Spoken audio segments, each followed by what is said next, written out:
Friends, CTET exam की तैयारी के थ्रू आप सभी को बता दें फ्रेंड्स, एसएसटी एक इंपॉर्टेंट टॉपिक्स है इसमें, जो कि अमेजन बेसिन में जीवन, गंगा ब्रह्मपुत्र बेसिन में जीवन और गर्म रेगिस्तान सहारा, ठंडा रेगिस्तान लद्दाख, ये 4 ऐसे टॉपिक्स है जिसमें से आपके 5 से 6 क्वेश्चंस जो है आराम से जो है 5-6 नंबर के क्वेश्चंस आ सकते हैं।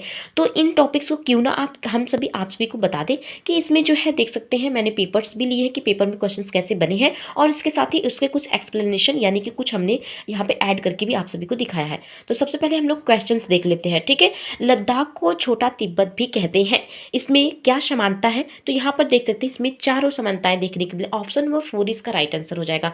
वहीं अगर हम नेक्स्ट की बात करें तो लद्दाख में के बारे में निम्नलिखित कथनों का सही से चुनाव कीजिए। तो फ्रेंड्स, आप सभी को पता है, जब अगर लद्दाख जो है अगर उनके बारे में पढ़ेंगे, जब तक उनकी पूरी विशेषताएं नहीं पढ़ेंगे हम क्वेश्चंस को सॉल्व नहीं कर पाएंगे। तो यहाँ पे वैसे इसका राइट आंसर का ऑप्शन नंबर 4 यानी कि लद्दाख से होकर बहुत सी नदियां बहती है, ये ऑप्शन सही है। उसके साथ ही अधिक ऊंचाई होने के कारण यहाँ की जलवायु अत्यधिक ठंडी है।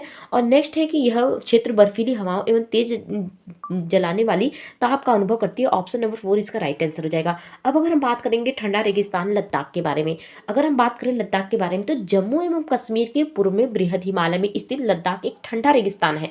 इसके उत्तर में काराकोरम पर्वत श्रेणियां एवं दक्षिण में जास्कर पर्वत स्थित है। तो फ्रेंड्स, ये पॉइंट अगर आप याद रखेंगे तो अभिकथन और कारक वाले भी क्वेश्चन पूछ सकते हैं, या और स्टेटमेंट क्वेश्चन आप सभी को दे सकता है। आप सभी को पता है सीटेट का लेवल क्या है, ऐसे ही क्वेश्चंस घुमा करके पॉइंट बाय पॉइंट पूछता है। इसलिए हमने सबको साथ में यहाँ पर चारों टॉपिक्स को एक ही साथ कवर कर लिया कि अगर ये वीडियो पढ़ लेंगे तो चारों टॉपिक्स आप सभी के क्लियर हो जाएंगे। इससे क्वेश्चंस जरूर पूछे जाएंगे। फ्रेंड्स, लद्दाख से होकर अनेक नदियां बहती हैं। लद्दाख में अनेक हिमालय है, जैसे ग्रेगी हिमालय।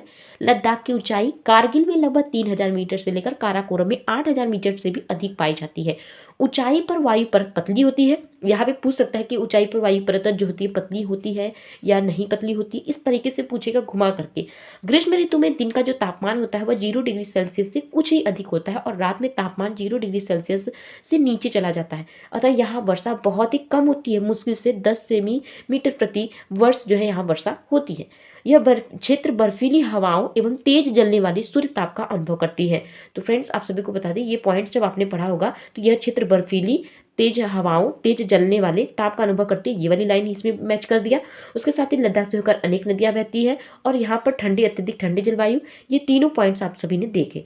तो यहाँ पर कुछ टॉपिक्स, इसको आप स्क्रीनशॉट ले लीजिएगा ताकि आप जो है अच्छे से इसको याद कर लीजिएगा, ठीक है। वहीं अगर कुछ इंपॉर्टेंट पॉइंट्स और है लद्दाख के बारे में, जिसमें अगर बात करेंगे, ग्रीष्म ऋतु में सब खुमानी एवं अखरोट जैसे पेड़ पल्लवित होते हैं। लद्दाख में पक्षियों की विभिन्न प्रजातियां नजर आती हैं। इसमें रॉबिन पक्षी जो होता है वो प्रमुख होता है।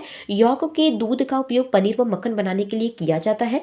भेड़ यहाँ पे होगा फ्रेंड्स, भेड़ एवं बकरी के बालों का उपयोग ऊनी वस्त्र बनाने के लिए किया जाता है। लद्दाख क्षेत्र में अनेक बौद्ध मठ और परंपरागत गोम्पा का साथ स्थित होता है। जंगली बकरी, जंगली भेड़ याक यहाँ पे हो जाएगा भेड़ और याक, ठीक है। जल्दी जल्दी में यहाँ पे हो चुका है टाइप गलत, तो यहाँ पे मैं बना देती हूँ, भेड़ और याक विशेष प्रकार के कुत्ते यहाँ पर पाए जाते हैं, ठीक है।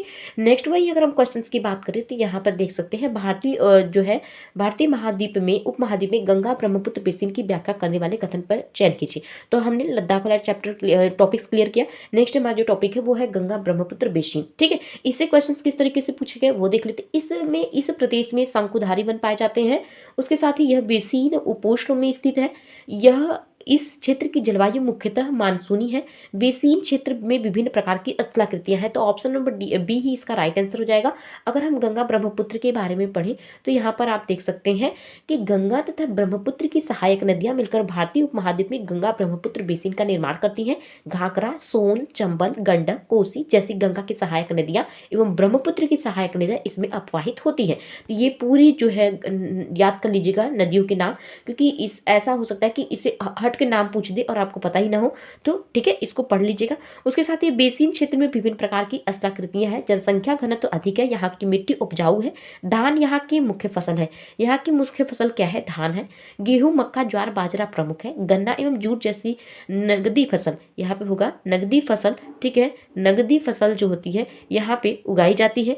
बिहार एवं असम के कुछ भागों में सिल्क की कीड़ी का संवर्धन कर सिल्क का उत्पाद किया जाता है, ठीक है। नेक्स्ट अगर हम बात करें गंगा ब्रह्मपुत्र में कुछ इंपॉर्टेंट टॉपिक्स जो एग्जाम में पूछे जाते हैं, जिससे क्वेश्चंस बन रहे हैं, तो गंगा ब्रह्मपुत्र के मैदान में सागवन, साखू एवं पीपल के साथ उष्णकटिबंधीय पर्णपाती पेड़ भी पाए जाते हैं। डेल्टा क्षेत्र मैंग्रोव वन से घिरा हुआ है। यहाँ पे होगा घिरा हुआ है, ठीक है, घिरा है उत्तराखंड, सिक्किम एवं अरुणाचल प्रदेश की ठंडी जलवायु एवं तीव्र ढाल वाले भागों में चीड़, देवदार एवं फर जैसे शंकुधारी पेड़ पाए जाते हैं। बेसिन में विविध प्रकार की वन्य जीव पाए जाते हैं। इसमें हाथी, बाघ, हिरण, सामान्य जीव पाए जाते हैं। नेक्स्ट है कि गंगा एवं ब्रह्मपुत्र नदी के अलवड़ जल में एक प्रकार की डाल्फिन पाई जाती है जिसे स्थानीय भाषा में शुसु कहा जाता है। ये बहुत इंपॉर्टेंट टॉपिक है और फ्रेंड्स आप सभी को बता दें, ये सिर्फ सीटेट में नहीं, ये जो है बिहार जो यहाँ पे टीआरई एग्जाम चल रहे थे, टीआरई 1 2 3 सभी में इस टॉपिक से क्वेश्चंस पूछे गए हैं, ठीक है। नेक्स्ट अगर हम बात करेंगे तो अमेजन बेसिन, थर्ड टॉपिक है अमेजन बेसिन, इससे भी क्वेश्चंस काफी ज्यादा पूछे जाते हैं। और उसके साथ ही यहाँ पर आप सभी को बता दें, जब तक यहाँ पर कुछ पढ़ेंगे नहीं, आप सभी ऑप्शंस नहीं पढ़ेंगे, आप जो है इसका आप जो है क्वेश्चंस के आंसर सॉल्व नहीं कर पाएंगे। पूरे वर्ष यहाँ गर्म और नम जलवायु रहती है। यहाँ लोग कर्तन व दहन कृषि करते हैं। लोग मुख्यतः धान उगाते हैं। बेसिन में कई स्थानों तक पहुँचने के लिए हवाई जहाज़ों और हेलीकॉप्टरों का प्रयोग किया जाता है। तो फ्रेंड्स यहाँ पे पूरे वर्ष यहाँ गर्म नम जलवायु रहती है, ये सही है। उसके साथ यहाँ पे कर्तन व दहन कृषि करते हैं, ये भी सही है। लेकिन यहाँ की मुख्य फसल धान नहीं है, क्योंकि अभी मैंने आप सबको पढ़ाया कि मुख्य फसल धान कहाँ की है, आप सभी को कमेंट में बताना है। बेसिन में कई स्थानों तक पहुँचने के लिए हवाई जहाज़ों और हेलीकॉप्टरों का प्रयोग करते हैं। अगर आप हम ऑप्शन नंबर 4 इसका राइट आंसर है। अगर हम अब जो है अमेजन नदी के बारे में बताएं तो आप सभी यहाँ देख सकते हैं, उष्णकटिबंधीय प्रदेश कर्क रेखा और मकर रेखा के मध्य स्थित है। भूमध्य रेखा के 10 डिग्री उत्तर से 10 डिग्री दक्षिण के मध्य के भाग को भूमध्य रेखीय प्रदेश कहते हैं। अमेजन नदी जो होती है इसी प्रदेश से होकर बहती है। पश्चिम में पर्वतों से निकलकर पूर्व में अंध महासागर तक फैला हुआ है। यह नदी बेसिन ब्राजील के भागों, पेरू के कुछ भागों, वेनेजुला के छोटे भाग में होती है, अपवाहित होती है। लेकिन यहाँ पे आपके कुछ पॉइंट्स जो है वो मिल जाएंगे। जैसे अमेजन बेसिन भूमध्य रेखा के आसपास फैली है और पूरे वर्ष यहाँ जो है गर्म और नम जलवायु रहती है। तो एक पॉइंट आप सभी को यहाँ पे मिला कि पूरे वर्ष यहाँ गर्म और नम जलवायु रहती है, ऑप्शन नंबर फर्स्ट। नेक्स्ट अगर हम बात करें, इस प्रदेश में लगभग प्रतिदिन वर्षा होती है और वह भी बिना किसी पूर्व चेतावनी के। नेक्स्ट है कि दिन का तापमान उच्च, आर्द्रता अति उच्च होती है। रात के समय तापमान जो है कम हो जाता है, लेकिन आर्द्रता वैसे ही बनी रहती है। परजीवी पौधों के रूप में यहाँ आर्किड एवं ब्रोमीलाइड पाए जाते हैं, ठीक है। नेक्स्ट अगर हम बात करेंगे तो गर्म रेगिस्तान सहारा के बारे में भी क्वेश्चंस पूछे गए हैं। तो यहाँ पर आप सभी को बता दें, अगर हम बात करेंगे गर्म रेगिस्तान सहारा के बारे में, तो यह विश्व का सबसे बड़ा रेगिस्तान है। यह लगभग 8.54 लाख वर्ग किलोमीटर के क्षेत्र में फैला हुआ है। सहारा रेगिस्तान 11 देश से घिरा हुआ है।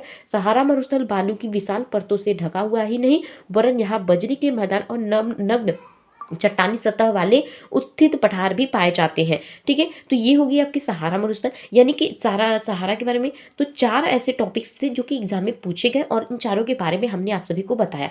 और इन चारों टॉपिक्स को अगर आप कंप्लीट करते हैं तो मैं गारंटी लेती हूँ फ्रेंड्स, आप सभी के 2 से 3 नंबर कहीं नहीं गए हैं फ्रेंड्स। इससे क्वेश्चंस जरूर पूछे जाएंगे। तो आप जो है ऐसे ही अपनी तैयारी मजबूत बनाइए।